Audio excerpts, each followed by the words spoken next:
Starting the business obviously optimistic. You're starting the business hoping that everybody's going to like my product, everybody's going to like my service, and I can charge the way I want. But you need to do the homework. You can't just start a business because there's just extra money lying around and you want to pump it into something. You want something to bring profit. I know a lot of startups don't even have money to employ anybody. Well, who is your team? Me, myself, and I. You, yourself, and you.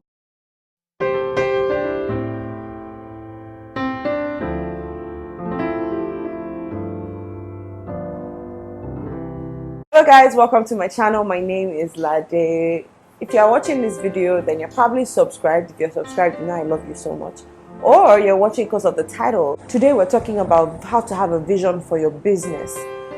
And that's for people who are launching out into starting a business, who maybe already have a source of income and they're just about to start that business. And this is from a personal experience, and that's why I feel like I can share it with you guys. I moved back, those of you that don't know, I moved back to Nigeria a little over a year ago, and part of the things that were on my mind before I even came were, oh, I'm going to start a business, oh, I'm going to start businesses, I'm going to start a business, I'm going to start a business. I even saved up money for, the business, and there was nothing stopping me. Like, there was no, there was no come, only go. And so, I came, I prayed about it, I was convinced, I told my husband. There were two businesses that wanted to start, but then we eliminated one because we had done feasibility studies on, how that particular business runs around this area, Abeokuta. So I'm going to tell you what we did and how you should do that as well. But we ended up not going with that business, and then the other one, we even went as far as buying equipment and really investing into this business that didn't end up maturing. Like, we didn't even start it in the first place. So I don't want you to make that mistake. I don't want you to waste your hard-earned money, or I don't want you to feel depressed or feel down when you have such a brilliant idea and it doesn't come to fruition. Okay, so there are three things I'm sharing with you, three important things I think you should do before you actually start that business. The first one, you're going to be answering the 5 W's and 1 H. You know what the 5 W's are? Who, what, where, when, why, and then the 1 H is how. You need to answer those questions about your business. Who is your target audience? Who are you producing for? What are you producing? Is it a product? Is it a service? Where? Location? Are you doing? Is it online based? Is it in person based? Are you having a store location? Why are you doing it? That's one of the most important questions, and that's really the basis of why we're doing all of this. Why is one of the most important questions you ask about anything, and you need to answer that question. Why am I doing this business in the first place? Of course, every business wants to make profit, but then other than that, what am I doing this for? Is there a greater purpose? Your why question is your purpose question. Then when am I starting? When you have plans towards that business, you have different stages of your plans. When are we starting? When are we hiring staff? When are we launching products? When are we doing X, Y, Z? So those are important questions. Then another question is how? How are we doing this? Are we getting local staff? Are we importing the products from outside the country? Are we manufacturing ourselves? Are we buying and repackaging? How are you doing it? You need to answer those questions. So that's the first thing you need to do. Answer the 5 W's and the 1 H. Really, really important, guys. The second thing is to do your feasibility studies, and I cannot overemphasize this. Like, if there's anything you have to, basically it's just going around, looking around, asking around, and studying the businesses that are like the business you want to start. Maybe not exactly like the one you want to start, but has the same type of model, or maybe offer the same service or sell the same product. You have to do feasibility studies. What do you do when you go out for feasibility studies? In the same area or environment where you want to have that business, you go around and ask questions. If there's a need, if it's a service, ask questions from people who are your prospective or likely customers.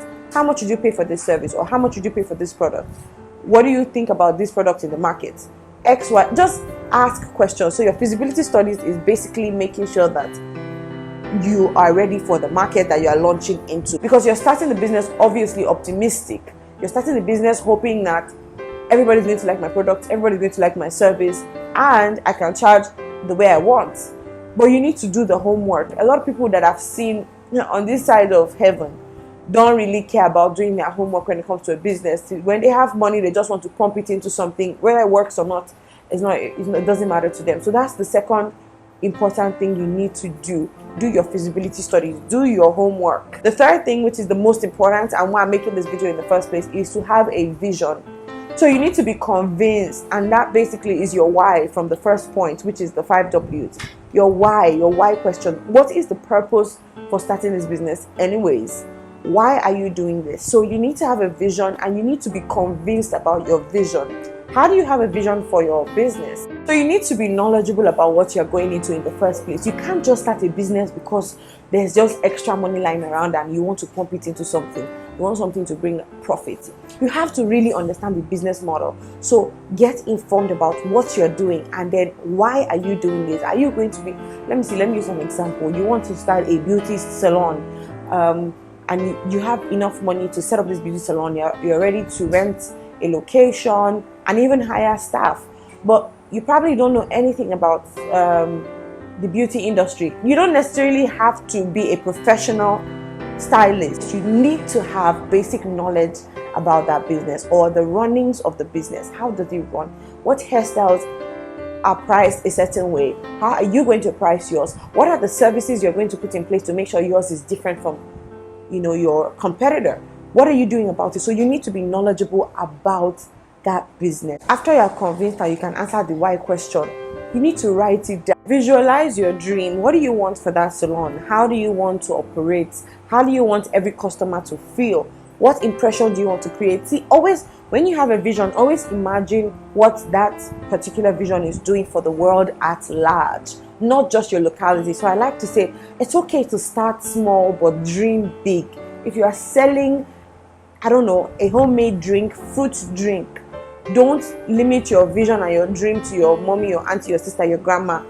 Dream big. What value are you adding to the society? What value are you adding to the world? After you've done dreaming, put your vision down. And that's what next week's video is going to be about, putting your vision down. Write it down. Habakkuk 2:2. Write the vision down, make it plain so that he that reads it will run with it. He that reads it, who is going to read it? Your team. You need to be, after you've put your vision down, build a team. I know a lot of startups don't even have money to employ anybody. Well, who is your team? Me, myself, and I. You, yourself, and you. Build your team. So convince yourself, if you're going to be the one that's going to be the delivery person, share the vision with yourself and make sure you're operating in your own in the capacity that is helping that vision fulfill purpose. The Bible says that he that is faithful in little will be faithful in much. So how you start is really more important than how you become when you are even bigger. So start well. Put that vision down. Sell that vision to your team. You have to sell the vision because they have to have a vision for their own role in that business. It's a big umbrella vision for the company, but every department, every individual should have their own vision, personal vision of how they want to make that business fulfill the big umbrella vision. My prayer for you today is that whatever vision that you have in your heart that you really want to get into, I pray for you that God will help you clarify the vision, make it plain, give you a good team that will run with this vision and establish you. That's all I have in today's video. I hope this has helped you. Please look forward to next week. We're going to be talking about how to put it down. It's been an amazing month of November talking about vision. I can't wait to see you next week when we finalize the series, and I'm going to be introducing the next series in December. Don't forget, we're taking 2020 with a bang. We're entering 2020 already fulfilling purpose. So no wasting of time, no waiting. We're not waiting till 2020 before we get into action. We are getting into action now. So thank you so much for joining me on today's episode of Faith Friday. Until next time, don't forget to be the best version of you. Bye.